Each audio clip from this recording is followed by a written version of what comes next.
L'Union pour Wallis et Futuna dans le Parti socialiste défend 3 thèmes. L'esprit même de l'UPWF m'a plu d'entrée.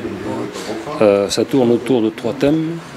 La défense de nos traditions, le développement économique de notre territoire et le maintien permanent de la solidarité locale à Wallis et Futuna.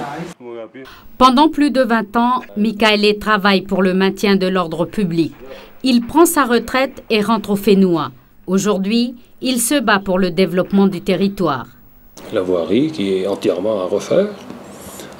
Ensuite, on va parler principalement aussi de l'aérodrome de Vélé, qu'il va falloir agrandir, indemniser d'abord les riverains, agrandir et ensuite prévoir le réseau de sécurité et également à l'avenir un avion un peu plus conséquent que le Twin Otter.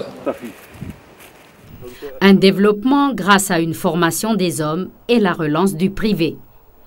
Il faudra établir définitivement des conventions ou des ouvertures de conventions par rapport à la jeunesse de Wallis et Futuna qui émigre énormément actuellement, dans le sens où il faudra leur trouver de l'emploi ou avant, dans un premier temps, une formation avant de pouvoir les faire revenir et travailler sur le territoire. Mais pour cela, on touche aussi le milieu économique parce qu'il faudra leur trouver de l'emploi, sauf s'ils vont se former pour venir créer leurs propres entreprises. Sur le plan de développement économique du territoire, je pense à un point capital qui est la coopération régionale avec les 2 autres PTOM qui sont la Calédonie et la Polynésie française.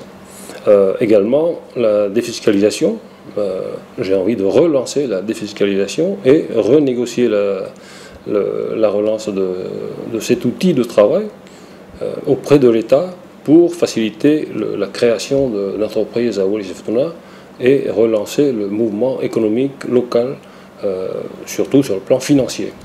Après la signature du contrat social et les négociations sur l'apurement de la dette de l'agence de santé, Mikaele poursuit avec la préparation d'éventuelles négociations sur l'avenir des Wallisiens et Futuniens résidant en Nouvelle-Calédonie. Vous savez que 2014 et 2018 sont 2 échéances graves dans le fond et dans le sens, puisque la Nouvelle-Calédonie devra rediscuter avec l'État français de son problème d'indépendance ou non.